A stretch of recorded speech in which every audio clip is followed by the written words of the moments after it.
Hey everyone, I hope you are all doing well. Today I am going to do a dual response to the debate between Jordan Peterson and David Benatar. Although I agree with anti-natalism and I am an anti-natalist, I couldn't help myself from feeling that Benatar could have done a much better job during this conversation. So in this video, I'm going to talk about the problems with Benatar's arguments, and in the next, I will talk about the problems with Jordan's asymmetry argument, that there's more suffering in life than there is good. The problem with that is that that the only way that you can derive that conclusion from the data, so to speak, is to weight the data a priori so that the suffering mathematically or arithmetically is seen to be of higher magnitude than the good. And since there's no way of assigning a weighting to the suffering or the pleasure, let's say, that isn't arbitrary, if you start with your conclusion, which is that life is a phenomena that should never exist, all you have to do is work backwards from that conclusion and set the weightings properly, and then your premises can justify your conclusion. And that's a logical flaw that I saw permeating David's book on anti-natalism. And you could think about it as a social scientist, is that, well, you have to set your weighting systems up, because I could say with perfect justification that one episode of romantic bliss is such that it outweighs all the suffering that I've ever encountered in my entire life. And there's no way of disproving that. I'm not saying that that's a valid claim, but there's no way of disproving that claim because the weighting system is arbitrary. So you can't make the case that there's an asymmetry without defining the asymmetry as extant to begin with. And well, that's one, but I'll let David respond to that. But I have a variety of other objections as well. So I don't think that's true. First of all, I've pointed out different asymmetries. The one is the axiological asymmetry, which I described. That's where we assign different values to the presence and absence of good things and bad things. But I've also referred, although not in that particular book, to empirical asymmetries between good and bad. And there I suggest that the bad things, as a matter of empirical fact, outweigh the good things in life. And I give some examples which I think will speak against somebody just asserting things to the contrary. It's specifically not a priori, it's a posteriori. It's a result of our experience of the world. So if you think, for example, about pains and pleasures, and you think about how long pleasures can go on and how how long pains can go on, how short-lived pleasures are, I think you're going to see that's a metric whereby there's going to be more pain than pleasures. So think about the phenomenon of chronic pain. There are people who live their lives or lead large parts of their lives in chronic pain. They're in pain all the time. Nobody is sitting with chronic pleasure. There may be people who have an ongoing sense of satisfaction, but that's just mirrored by an ongoing sense of dissatisfaction. If we're looking specifically at pain, there is such a thing as chronic pain, there is no such thing as a chronic pleasure. If you think about how bad the worst pains are, they're much worse than the best pleasures are good.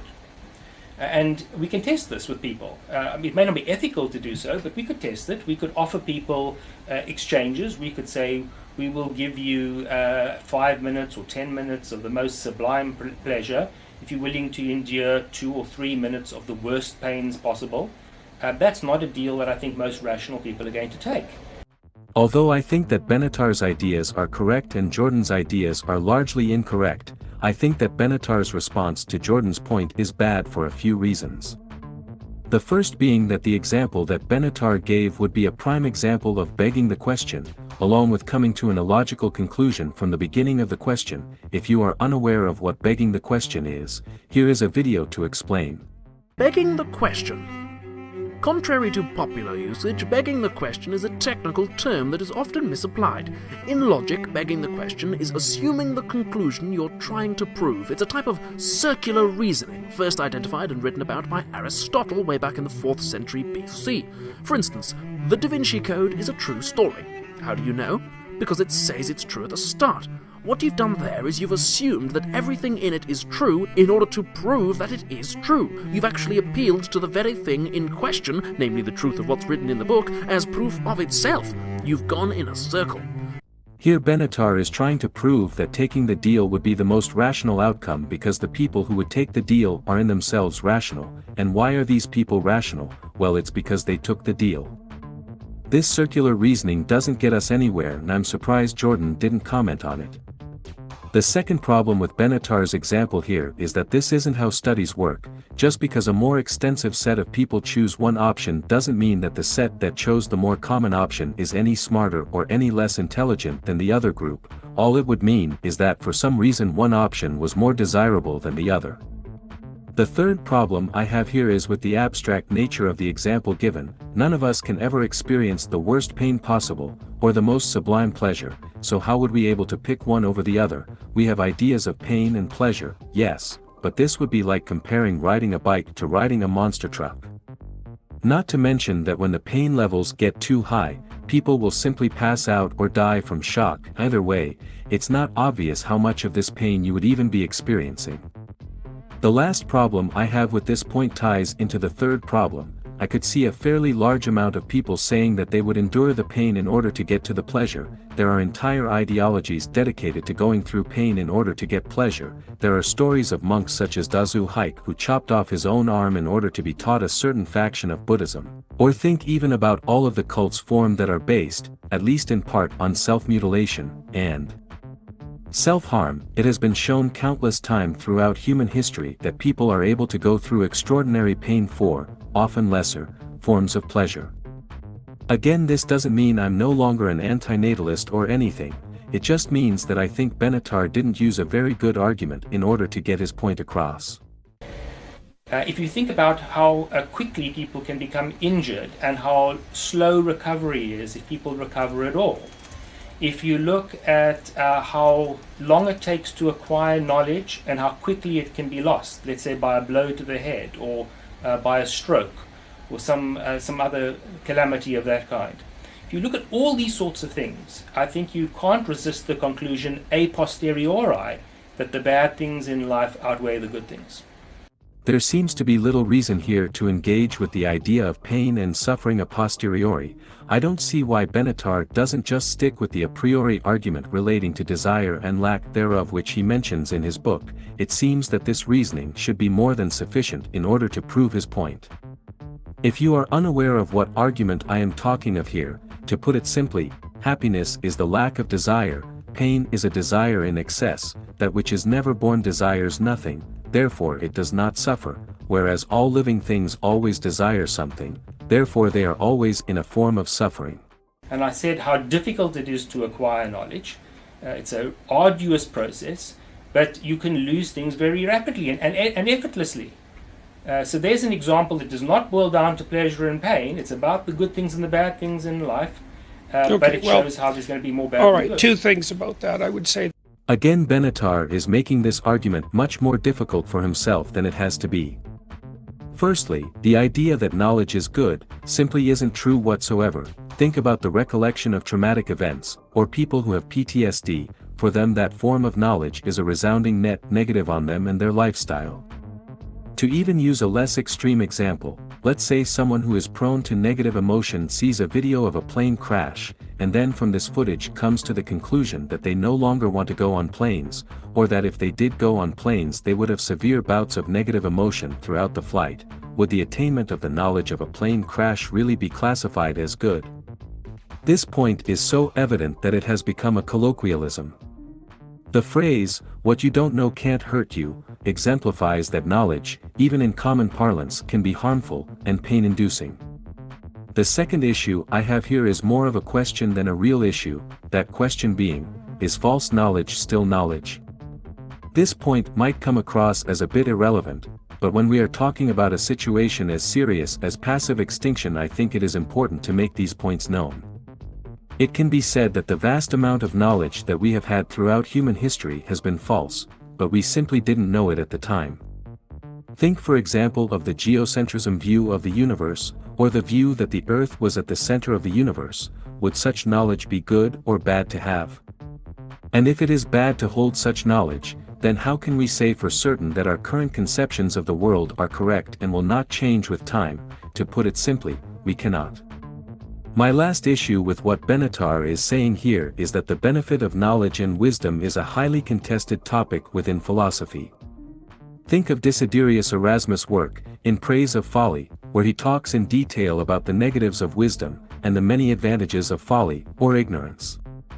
Even Schopenhauer in the same book that you quoted within your own book, writes, "Boredom is a form of suffering unknown to brutes, at any rate in their natural state, it is only the very cleverest of them who show faint traces of it when they are domesticated, whereas in the case of man it has become a downright scourge, demonstrating how knowledge brings about suffering."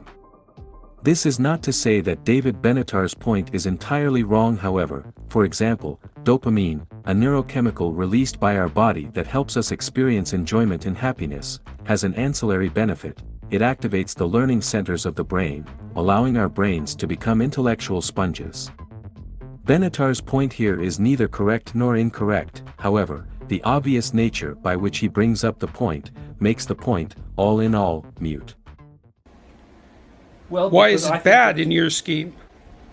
Because I think that knowledge is generally a good thing. There are going to be occasions where it's not, but generally it's a good thing. And not because of the pleasure that it brings us, but because of the understanding that it brings us about the world. At first, hearing this might seem to debunk my previous claims. However, the point that knowledge is good most of the time is a completely vacuous statement, because it is impossible to quantify knowledge, especially taking into consideration that knowledge can differ greatly in quality. I could just as easily make the point that knowledge is mostly bad. Because gaining the knowledge was good and losing it is bad, and it doesn't have to be that you suffer as a result of the loss in order for it to be bad. Okay, then let's define bad. It seems to me that you're defining bad, like one of the key elements of your entire argument is that bad is associated with suffering. And that's because that's what's justifying your anti-natalist position. No, so if no, loss of exactly. knowledge is... Okay, go ahead. You keep saying that I'm associating bad with a pain, and I'm telling you I'm not doing that. Okay, what are you associating it with? Well, I think there can be a variety of things that can be good, different things that can be good, and different things that can be bad. So Well, let's pain is one define thing. bad. Sure. Pain, okay. Pain is one thing that's bad. I think ignorance is bad. I think that malevolence is bad. So Okay, there are why lots of things that I think can be bad. why is ignorance bad? Well, because knowledge is something that's valuable. It's the flip side of it. And here Benatar, seemingly flipped what he was saying before, from saying that knowledge is for the most part good, to saying that knowledge is always good, and vice versa for ignorance, which generally isn't a great debating strategy. That claim. I specified it and said, yes, but in the individual situation, it depends on how it is that people conduct themselves in life. So even if you say, if a lot of people are doing a bad job of something, let's say, that doesn't mean that there aren't some people who are doing a good job of it. And then I would say, well, the good job that some people are doing is exactly the medication for the suffering and malevolence of being. And if that was more widespread, then it would help solve the problem. So there's no logical inconsistency in my argument. There's just a further refinement of it. And I said also that I was going to give the devil his due, so to speak, right from the beginning, and not go willy-nilly attack every single one of the claims that you're making, but to use an Iron Man approach or a Steel Man approach instead of a Straw Man approach. There is plenty of suffering in the world. There's plenty of malevolence in the world. Maybe that even overshadows the positive elements, let's say, or the elements that justify being. But just because that is the case in the aggregate doesn't mean it's necessarily the case in the specific. And it's the specific that I want to discuss. There are modes of being that justify being. At least that would be my counterclaim. The entirety of Jordan's argument here exists because Benatar didn't talk about anti-natalism from an a priori standpoint and instead went about it from an a posteriori standpoint. Here Jordan is saying that the world is bad, but it can be good, and we should aim to make it good, which is a fair point to come to from the argument that Benatar has presented. However, the problem is suffering is endemic to being, it is an essential not an incidental part of being. That's the video for today, and tell me if you want me to react to any videos in the comments.